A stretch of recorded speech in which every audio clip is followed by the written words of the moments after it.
Pirmahan natin po noon na we are asking the government, sabihin natin, hindi naman sana biglaan ang implementasyon ng modernization. Sino po ang may ayaw sa modernization? Katibayan sa aming sektor, transportation, dito po sa Cordillera, alam natin na nung nag-umpisa po itong modernization, sabi nga namin, naku, isang malaking pagbabago yan sa aming sektor. Pero napansin po namin, andito po kayo mga katibayan, mga co-ops and corporation officers. Nakita natin ang epekto po nito sa ating mga mananakay na talagang gustong-gusto nila na talagang kahit man ng dahan-dahan, we move forward regarding improving the transport sector here in our country. So,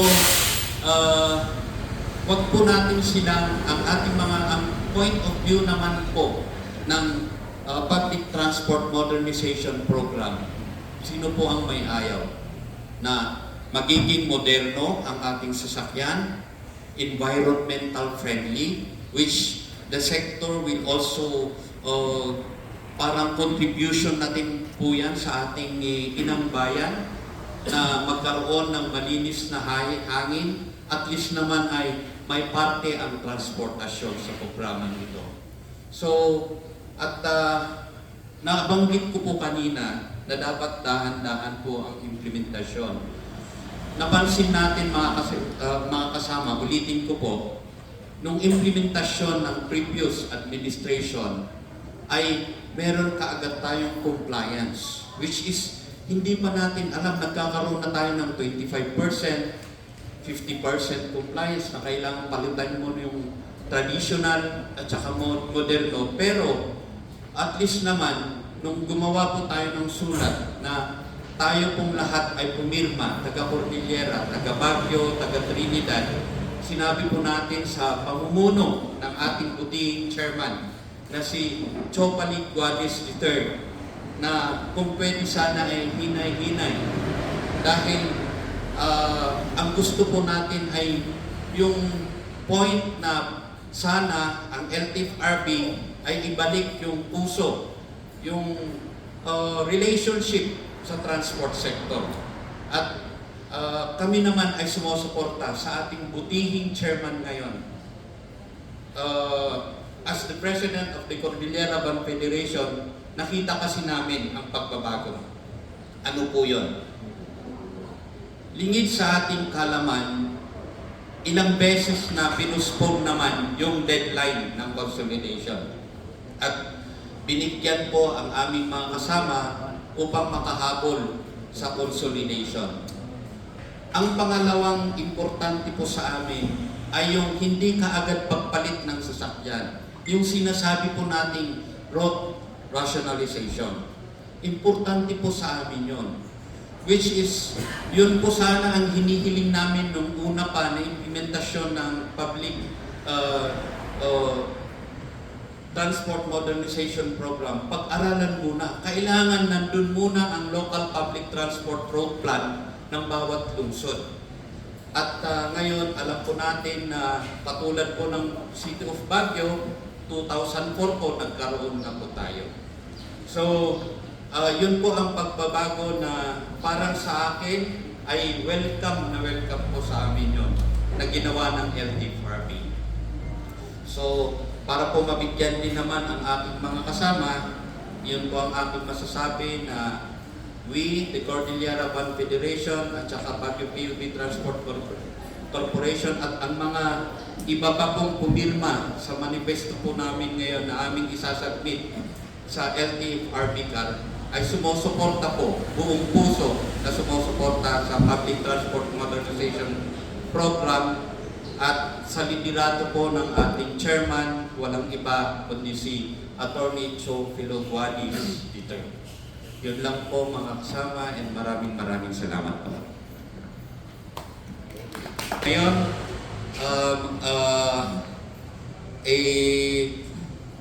sila naman po ang magsasabi ng kanilang salubin from representative from the jeepneys.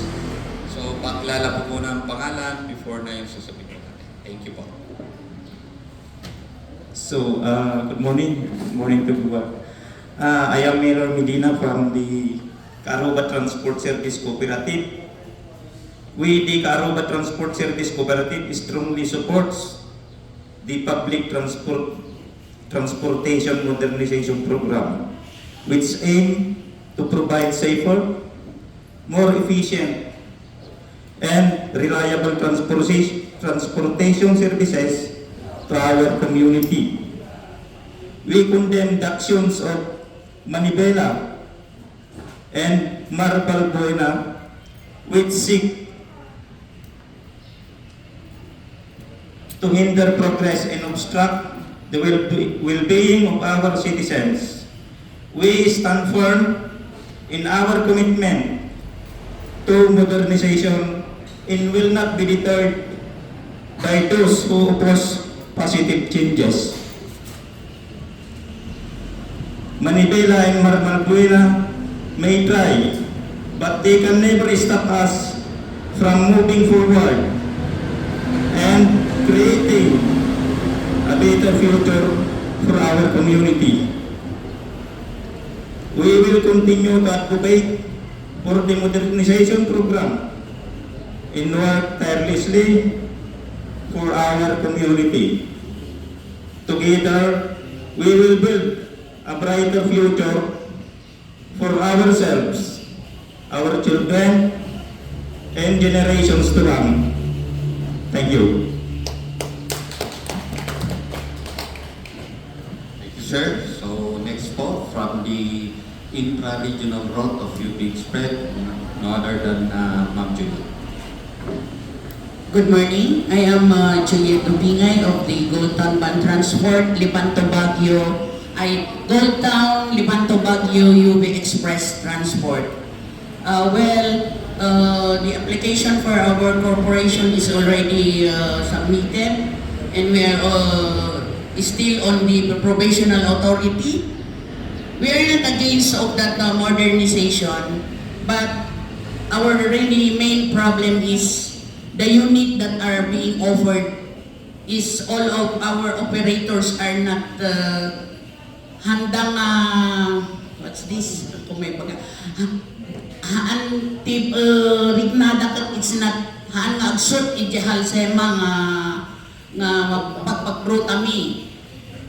And then so as of now, the awan pa iti nangiruhar iti new unit because of the cost. And one thing more is our route is not yet submitted, Ma'am Fed. Approved route, approved ano yun? Local public. Well, LTPRB. And yun lang po ang problema namin. Our group is more willing for modernization, pero DJ kuma other unit that it fits our road to Halsema. Yun lang po. So as of now talagang wala pa yung mga unit namin na it needed to be really changed. I-drain up muna nila yung mga franchise na waiting for yung request na mag-approve sila ng yung unit na suitable for our road. Yun lang po. Thank you. Okay, that is from UB Express and the road. Punta naman po tayo sa other representative po ng PUJ, no other than from Bamako. Good morning po sa ating lahat. I'm Sineda Gulay from the manager of the transport service of Bamapcom. So, Bamapcom, as you can see, we strongly support yung program ng government on the modernization. Kasi, with our units now flying the CBD in the city, nakita namin yung benefits ng modern units, which is kasi ito ay safe, ang mga pasahero, comfortable pa sila because of the pinalaki and then pwede pa silang tumayo. Unlike previous na yung mga, kundi yung mga traditional, kasi doon naman tayo nanggaling. But pag na-modernize sana ang ating mga units, mas more comfortable and mas modern o kumbaga upgraded ang ating mga sasakyan dito sa Pilipinas. Kasi yung mga nangyayari ngayon, kinukontempo namin ang mga manibela, I don't know, kasadang piston, kasi paano tayo uusad pag ganyan lagi tayo upos ng upos sa ating mga pagbabago? Every time na lang na may program ng government, upos tayo dito, upos doon. So hindi tayo makamove on na pag-iiwanan na tayo ng ating Asian countries. Para namang mapabago tayo and magbago ang ating transportation sa Philippines. Marami kasing ang effect nito, like the environment. Pag naging modernized or upgraded ang ating mga makina ng ating mga sasakyan. So dapat pag hindi naman namin sinasabi na implement kagad yung modernization, kasi nung in-start ng government yung modernization na yan, isa kami doon sa sumunod kagad doon sa program ng government. Now that we have already tried and experienced, I can say na mas beneficial, mas economic friendly, kasi nga salary ng ating mga drivers, yung mga nagmalarali kasi, lalo na sa Manila, hindi pa nila nakikita talaga yung talagang effect. Ang kanila kasi is personal. Yung nakikita na lang nila is yung personal interest na kanila pa rin, sa amin pa rin yung franchise and everything. So ako, sa amin, sa co-op namin, we strongly support yung modernization ng government. Yun lang po ang aking masasabi. Thank you. Okay, maraming salamat, ma'am. And of course, yung isa pang representative naman po ng mga rota sa Pangasinan, walang iba kundi si Sir from the Carmen Group UB Express. Pangasinan. Yung Pangasinan Express Transport Cooperative, which is operating for almost 4 years na po, going 4 years. Tapos ang unit po namin nasa 15 units po na modern jeep. Ang masasabi ko po lang po, amenable naman po, nasabi na po nila yung mga inain. Ang modernization program po ng gobyerno, may mga flows. Hindi po, hindi perfecto. Meron mo siguro pag-agalan na asayan. Ang akin lang po, experience-wise po sa Pangasinan po, sana po ang gobyerno, appeal po sana tayo, na yung subsidy dagdagan po. Kasi napapabayaan po yung industriya ng transportation. Magkano lang po binibigay ng subsidy? Maliit lang po. Kung pwede nga po, sagutin na po nila. Sa pagdating sa agrikultura, kung minsan may mga subsidy, pag biglang wala na. Pero kawawa po ang ng transportation po. Tapos isa po, sasabihin ko po na experience po namin sa Pangasinan. Kasi ang gumagawa po ng route plan ay ang local government instead na sa LTFRB. Kung minsan po, may nagkakaroon ng overlapping po. Kami po ng Kooperatiba Corporation sa Pangasinan nag-aaway-aaway po. Sa isang rota, kung minsan 2, 3. Hindi po biro-biro ang inutang ng mga kooperatiba. Sa amin po, nasa 30 million po inuutang namin. Tapos lalagyan po ng iba. Sana dito po sa Cordillera, bantayan nyo, dapat may consultation na mangyayari. Kung merong papasok sa isang rota, dapat kung pwede, isang kooperatiba, isang corporation lang po sa isang route. Huwag pong marami. Kayo rin lang po mag-aaway. Ganun po nangyayari sa Pangasinan. Yun lang po. Good morning po. Nasabi naman na po natin ang ating mga salubin at siguro naman po ay enough na yun. Or anyone, meron pa bang gusto magsalita tungkol sa press con natin ngayon? Anyone? Na kayo, sir? Okay na? Okay na. So,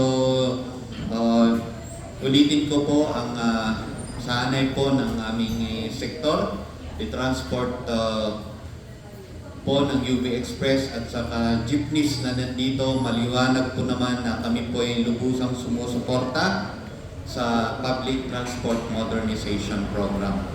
Ang midhin po ng bawat isa, hindi lang po malaki po kasi ang epekto nito. Nakita po namin na kami po yung mga grupo na nagkaroon na ng modernong mga sasakyan ay welcome po ito sa ating mga mananakay. At basta ang importante naman, nagagrant din naman yung mga request po natin na dahan-dahang implementasyon ng Public Transport Modernization Program. At ang isa pa po ay ang aming suporta, ulitin po ulit natin na yung grupo namin dito sa Baguio, sa Cordillera, ay we support the leadership of our Honorable Chairman, no other than Chopelio Guadis III. And of course, sa aming mga kasama sa transport, alam po natin yan na may mga iba pong oppose dito. Siguro, tignan din naman namin, we advise them that why not dahan-dahan namang we accept change. Lalo na po pag yung ikabubuti po ng ating sektor. Hindi naman namin sila sinasabing bakit ayaw nilang i-accept ang modernization. Nasa kanila po yun. Pero ang sa amin naman ay we still convince them as a transport family na nakita naman natin ang epekto na maganda po ang Public Transport Modernization Program. Yun lang po. Okay na? Maraming salamat po from the member of the media na inimbita po namin ngayon. Maraming salamat from the member of the transport group. Yung mga co-ops and corporation na nandito, meron po tayong manifesto, a joint statement by the transport groups in the Cordillera, which we will sign. Huwag po kayong aalis. Nakalimutan, 3 pahina po ito. Hindi po isang kopya lang, 3 pieces po sana. Para papasalamat din ako, the member of the LTFRB, nandito sila, LTFRB card, nandito po sila. So we will submit it to you. After our signatures, we will submit it to you immediately. Ito pong manifesto namin today. Okay, so thank you very much. Magandang araw po sa lahat. Thank you. Naimbang nagsapa ka na tayo amin. Manalimaan kami i-transport strike, especially in Metro Manila. Maybe no, aside from the fact na supportaran yung modernization program, why, apay nga kayo nga nag-join?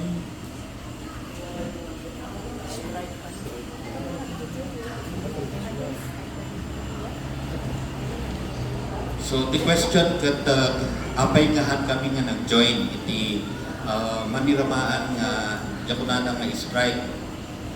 Iti Cordillera nabayag apo nga regarding transport strike. Jay pagsateng ti pampubliko nga luglugan kat hangar aramidin ti taga Cordillera dayta. Tamo mi nga no ag-strike kami, pasartengan mi dagitoy luglugan tayo sino ti marigatan. Ti marigatan apo kat dagitoy mananakay tayo, dagitoy agluglugan iti pampubliko sasakyan. So open man ti opisinang ti LTFRB. Ulitat, we have submitted, nag-submit kami dagiti manifesto, kayat mi nga mangyari ko mahan nga ulitat din bagatatan nga hamat nga iapura dahil yung modernization program, hinay-hinay. Punta muna sa consolidation, rationalization, apay nga kayat mi nga maamuan ti bilang ti luglugan iti may sarota local public transport road plan tapno no ag-modernize kami ket maamuan mi di talaga nga exact tapno agbalin nga prosper or agbalin dito di programa nga public transport modernization program. So to answer the query ket panunutin tayo apo, yung effect na ito ito'y kanda tayo. Haan nang maawanan ti inandaw, di drivers nga may join no di kat takarkaro nga maparigat dagito'y riding public tayo. Hindi lang ako. Thank you.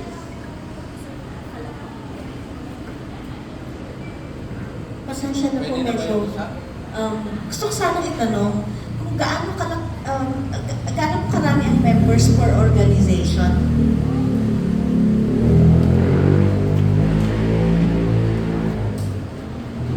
Nakita kayo po. Nakita kayo.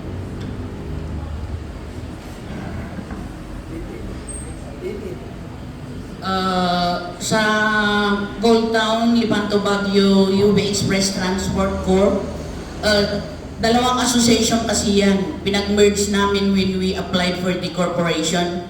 The other representative. Pero iisang ang terminal namin is Dangwa Station. Pero magkaiba. We are all 42 sa amin, tapos kayo 18.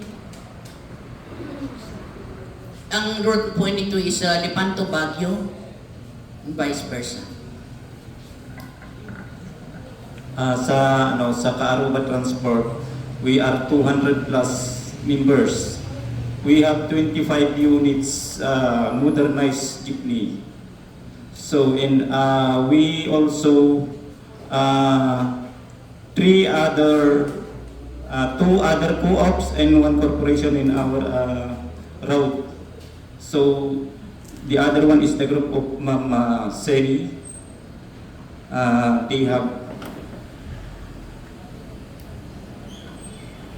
have sa Pamapcom naman, meron kami, kasi multi-purpose kami, matagal na kami. So, 36 years na kami, only nung nagkaroon ng modernization, doon kami nag-add ng services namin sa transport sector. So, currently, we have 2,600 members. Ang transport members doon is 275 ang aming transport members. And currently, we have 7 routes. And we have, now, we have 49 units operating and may 3 coming soon. Hindi pa binibigay ni DFRB, walang DFRB yung aming decision. Yon. So, yon ang aming composition. Excuse me ma'am, i-correct ko lang po yung kwan. Ang ibinigay ko na 42 is the members, pero ang unit namin is 35 lahat. Sorry po. From Carmen Baguio po, and I don't know the exact number, pero more or less nasa 40 members. Pero ang active sa ata mga nasa 20. And then sa Pangasinan Express Transport Cooperative, mga nasa less than 40 po. Bilang po. Po naman ng Pines AUV Transport Corporation, meron po kaming 158 units at napalitan na po yung 16 po dito ang modernized ngayon. So, yun po. So, ang rota po ng Pines sa Baguio City, merong Baguio City Manawag, Baguio City Dagupan, Baguio City San Carlos, Baguio City Lingayen, at Baguio City Alaminos, Pangasinan po lahat yan. Thank you. Nakakatuwa naman na you are taking into account the passengers, the commuters who are using the public transport. Gusto ko sanang malaman, sa part naman ng drivers and operators, kumusta naman po yung inyong condition? I mean, yung in terms of income ng driver, tapos yung income ng operator. Okay. Regarding income, pag pinag-uusapan po namin ang traditional, meron na po na dalawa pong point of view ang gusto natin pong ilahad dito, na yung mga nag-modernize po ay alam po natin na ang pagkakaiba ay yung drivers po ng mga modernized units, arawan na po yan or per trip. Hindi po katulad ng mga traditionals na boundary system sa jeep po. At pagdating po naman sa UB Express ay percentage basis po naman. So makikita po natin ang pagkakaiba ng operasyon po ng traditional at saka operasyon naman ng modernong sasakyan. So may naiuwi po ba ang ating mga drivers? Meron po, sa hanay po, I will talk in our group, on behalf of my group, Defines AUV Transport Corporation. Ang swelduhan po ng mga drivers, nandyan po yung mga drivers namin. Pag yung modernize po ang pinag-uusapan, meron po silang naiuwi per day na almost 700 pesos po sa medyo mas malapit na ruta, ang Baguio Dagupan. At 800 naman po sa pesos per day sa mga medyo malayong rota, ang San Carlos at Lingayen. So sa traditional, ang computation po kasi is percentage basis kung whatever the net income. Ang gagawin po doon ay 30% po karamihan sa aming membro dahil ako rin po ay naging operator ng traditional na UV Express Van. 30% po mapupunta sa drivers at 70% ang mapupunta sa operators po ng sasakyan.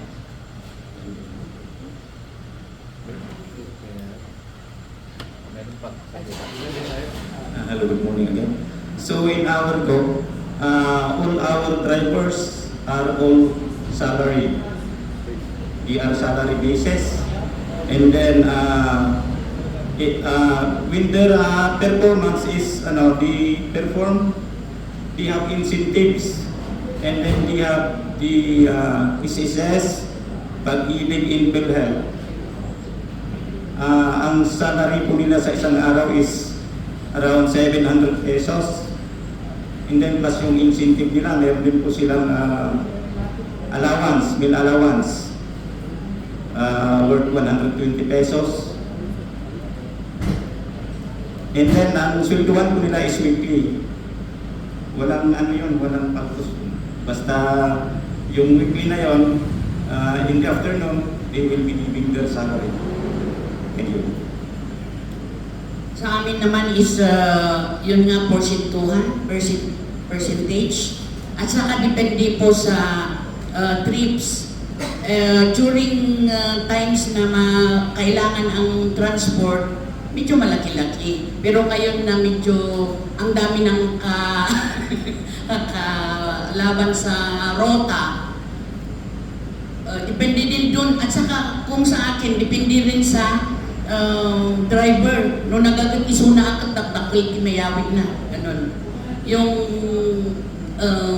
at saka kung madiskarte, yun ang isang ng mga drivers namin. Pero as an officer of the group at saka operator, nakikita ko naman meron silang mas malaki pa kung minsan ang nakikita ng drivers kaysa aming operators, kasi sa operators less mga expenses.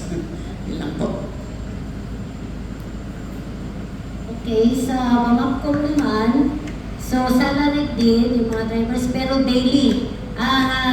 Ayaw nila yung quincenas, ayaw nila ng weekly. Gusto nila kinukuha daily kasi ang contention nila, at alipad-aralan na kailangan na everyday natin ito dahil J family na. So, okay naman yun. Pwede naman yung daily na salary. Okay.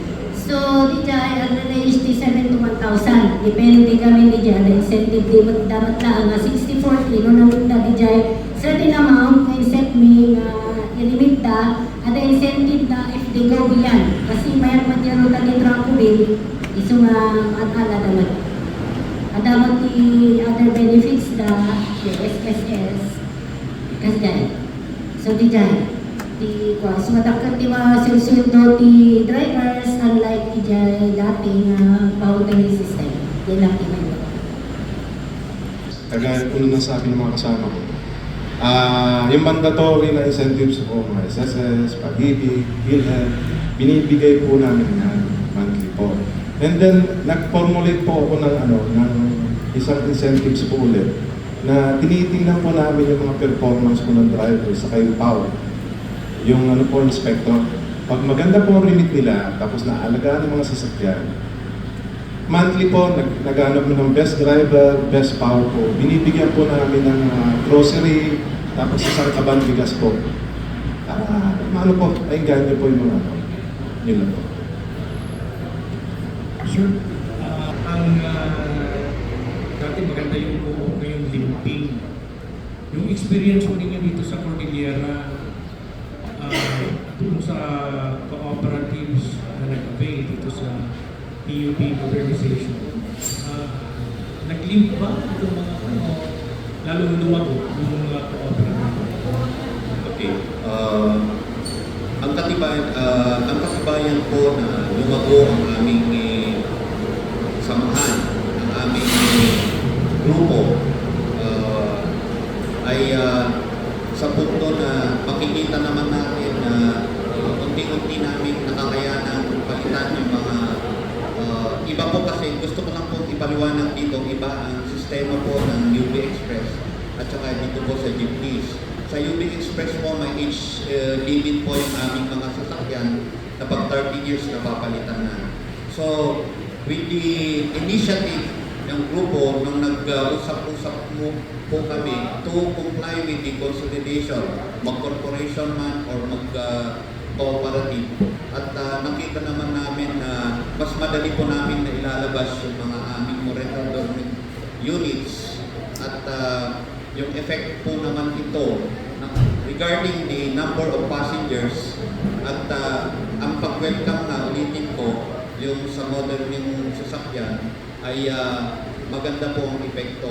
Dahil nakita po namin, comparing the number of hours, for example, yung time limit ng pagkarga ng ating van na 15-seaters ay almost the same din naman sa pagkarga po namin sa modernong sasakyan.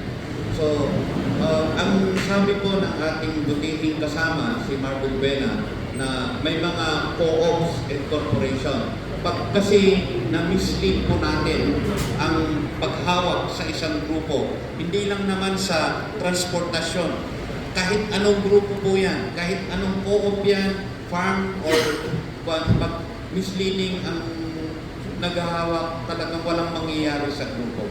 But for us, dito po sa Cordillera, lagi po kami nag-uusap, yung UB Express Federation, yung Federation po ng Jeep na yun din naman ang aming tinitignan kasi alam po natin na ang importante po naman ang ikabubuhay ng grupo ng transportasyon. Kaya may mga nagsasabi po na baka mamaya nag-fail yan, mabankrupt data. Pero it is not. Sabi ko nga, in our case, 100% po kami na ilalaban po namin na titignan namin ang ikabubuti ng grupo ng transport, co-op man yan or corporation. Sa amin po naman, ay in-addition sa sinabi ko po kanina, yung tungkol po dun sa amortization, ni-able po kami na na hindi nakabayad. On time po kami lahat ng pagbabayad sa lambang. And then, meron po kami ibinibigay sa mga operators na monthly share sa kita ng mga units namin. And then, at the end of the year, pagka may naiwan po na surplus, divided po lahat sa kanilang lahat na operators. Ganun po yung sa amin. Kaya wala pong lugi sa kanilang mga operator. All the net surpluses will be divided equally. Thank you. Thank you, sir. Sir, siguro bigyan nyo kami ng yung experience ninyo sa RP, kung nag-avail kayo para inggan pa natin kung may mga iba pang grupo na hindi pa anyway, dito sa Cordillera yata 90% nag-operate na. Ano po kasi sa amin nung nag-umpisa po kami, basta yung yung application namin ng lamba, hindi po namin pinabayaan kung ano yung mga requirements. And then, kung ano yung requirements na kulang, binibigyan po namin lahat hanggang sa na-approve na po kami. And then, nung na-approve na kami, binigyan na po kami ng units ng ng dilot po namin. Magkano po yung binigay na subsidy ng gobyerno para po sa modernization? Nung una po sa amin, kasi landbank siya, 160. And then nagbigay po sila ng additional na 120,000. So 280 po yung naibigay po sa amin per unit. Iyan po. Last mo sa akin, kay Sir Ray Bacoco, kayo po ang presidente ng Cordillera Van Federation. Yes po. Problema ba po yung mga kulong na ban? O nakapagpwede rin na mo sa inyo? Pati kulong? Ang tinatanggap po kasi ng grupo natin ay yung mga pawang legal po lamang na lahat po ay may mga prangkisa. So, napag-usapan naman po yan, may isa pong pagpupulong, tinawag po ng Konseho ng Siyudad ng Baguio regarding the anti-colorum right. At alam po natin na ang lungsod po ng Baguio, meron pong council resolution regarding yung colorum po sa ating lungsod. So, hindi po kami humahawak. Yung federation po namin ay katulad po ng fines. Hindi po namin inaalaw na walang prangkisa ang tumakarga. Dahil alam naman po natin, pag walang prangkisa po ang sasakyan, pag may nangyari po dyan, kawawa po yung mga pasaheros dahil wala pong insurance. May existing na kulong pa rin. Dito sa lungsod ng Baguio, nakikita, yun din naman ang problema. Pero pinaparating din namin sa mga kinaukulan no, kung may nakikita po kaming mga colors. Follow-up sa question ni Joseph. Bumababa yung number of colorum vehicles yung van o marami pa rin? Yung regarding colorums dito po sa Cordillera, tinitignan din po naman namin kasi yung iba po naman ay tourist transport. Kaya lang, siyempre, meron pa rin na. Kaya nga, ang gusto po sana namin iparating kung may mga colorum man sa lungsod ng Baguio at sa panguluan po ng DOTR, tignan po ito dahil sabi ko, ulitin ko, ang magiging bottom line, sacrifice po dito ay ang mga mananakay po pag may nangyari ng discussion. Kini Ma'am Juliet, uso jay kuluro ni Jaro tayo, Bukas and Rotok. Well, DJ kung kunaknan niya sa Ray Tatay nga, kalaban ni nga dapat kalaban ni Rota mi. Because our Rota is Lipanto Mangkayan, Malabsan Kwangon.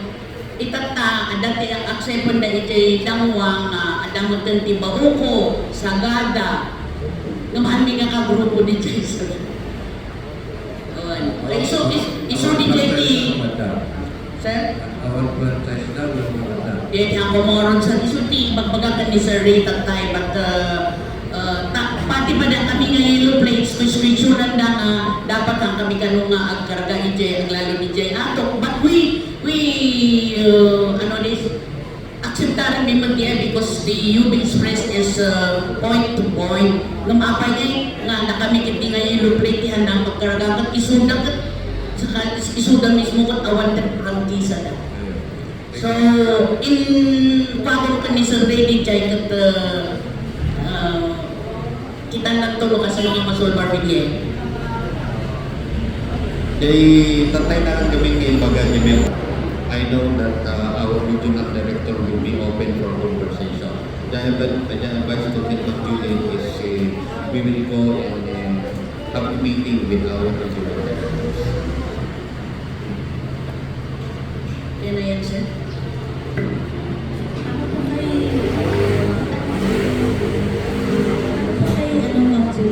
Ma'am, nabanggit ko kanina na ang problema dun sa implementation of modernization program in as far as Mangkayan, Lepanto, Mangkayan Road is concerned, yung sasakyan na mag-fit sa requirement ng kalsada, meron na po bang na tawag doon na-identify ng manufacturer na mag-a-answer din sa issue mo na yun? Pinag-usapan dito sa Cordillera. Actually, may isa pang pagpupulong po tungkol doon na hinihiling ng Cordillera Transport, the jeepneys, na dahil sobrang mahal po yung mga modernized natin at hinihiling din namin po sa hindi pa namin na-submit yung position paper but we will have another meeting na pag-usapan po yun regarding yung sukat kung pwede pong i-rehabilitate yung mga pwede pang sasakyan na alam po natin ay roadworthy naman at i-consider din namin yung sinasabi po ng aming members kung yung masikip po na daan ay pwedeng class 2, mostly kasi ang UB Express kailangan class 3. Kaya lang, kung masyado ng masikip naman, alam po namin na may consideration po ang ating gobyerno, ang ating LTFRB, at baka pwede namang gumamit ng class 1 na yun po yung sinasabi ni ma'am na fitted sa kanilang rota. Yun lang po.